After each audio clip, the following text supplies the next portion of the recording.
नमस्कार। अब हम रेशियो और प्रपोर्शन के हिस्से में प्रपोर्शन को देखेंगे। समानुपात, अ पार्ट और शेयर ऑफ अ होल।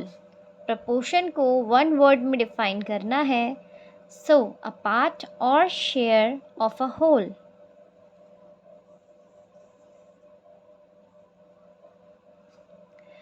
पूर्ण का एक भाग या अंश, किसी पूर्ण का एक भाग या उसका अंश कहलाता है समानुपात। An equation in which two ratios are set equal to each other।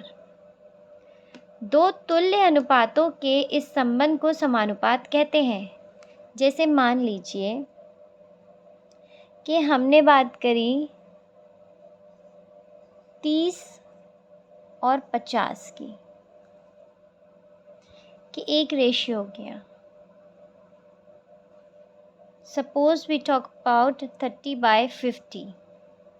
Now we can make as small, so it will be 3/5. So this is the ratio and this is the proportion. I hope you understand. वास्तव में तुलना करी जाए तो तुल्य अनुपात है, यानी ऐसा अनुपात जिसका मान समान हो, ऐसा अनुपात जिसका मान समान हो।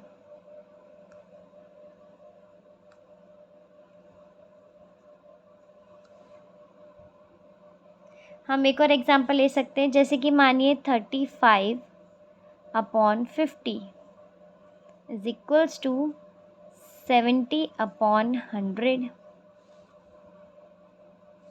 This is the ratio and this is the proportion. Both are equal. How it can be possible? Now we will simplify it and we got the result.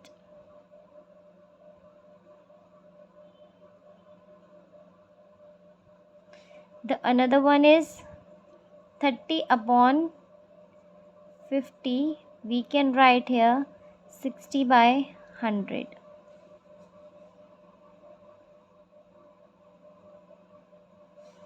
So what we do here, we will multiply by 2.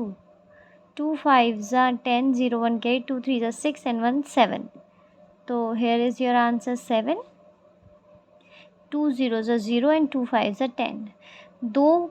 दो पंजे 10, एक carry, 2 3 6 1 7, 70 मिल गया। 2 पंजे 10 और एक शून्य, 100 हो गया। तो इसका छोटा रूप क्या हो गया, ये, और इसका बड़ा रूप क्या हो गया, ये। ऐसे ही ये इसका बड़ा रूप है और ये इसका छोटा रूप है। ये हमारा प्रपोर्शन में कहलाता है। अब हम मानते हैं कि मान लीजिए यदि A और B अनुपात में लिखे हैं और C अनुपात D लिखा है, और ये दोनों क्या हो, समान हो। समान मतलब A अनुपात B किसके बराबर हो, C अनुपात D। If A ratio B is equals to C ratio D, it means A ratio B is equal to C ratio D. Then the A ratio B is proportional to C ratio D. तो हम क्या कहेंगे, तो A अनुपात B जो है वो किसके समानुपात हो जाएगा, C अनुपात D के। और इसी में ही हम जो ये चिन्ह है, the sign of this is used for proportion. समानुपात के लिए यह चिन्ह यूज़ किया जाता है, और जब ये हटता है तो यहाँ पे क्या आ जाता है, equal sign. When we will remove this proportion sign, then an equal sign come over here. अब इसी के आगे हम देखते हैं जो A अनुपात B है हमारा, तो हमारा प्रथम पद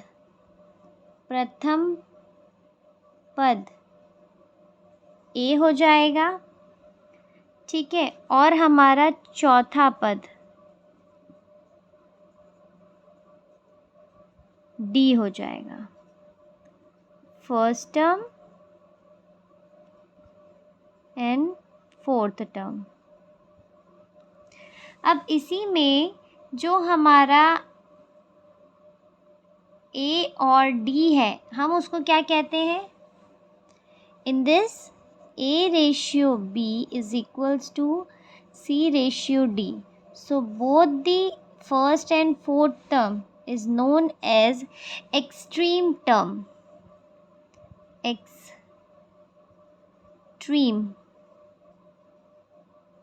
terms यानी कि चरम पद, और इन दोनों को कहा जाता है मीन टर्म। मीन टर्म इसका मतलब है मध्य पद। मध्य पद। अब आपको समझ आ रहा होगा, तो हम इसको कैसे लिखेंगे? हम लिखेंगे A अनुपात B जो कि बराबर है C अनुपात D के। तो हमारा अब सूत्र क्या हो जाएगा? A गुणा D C गुणा B, यानी कि AD बराबर है BC के।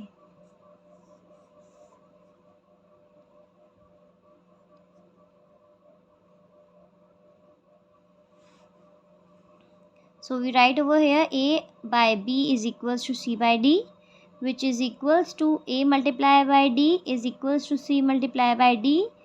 Then the result is AD is equals to BC. I hope you understand. We will understand this theory by some questions. अब हम इसके आगे क्वेश्चंस देखेंगे, उससे समझेंगे ये थ्योरी क्या बता रही है, डेफिनेशन क्या बता रही है, परिभाषा क्या बता रही है। I hope you like the video.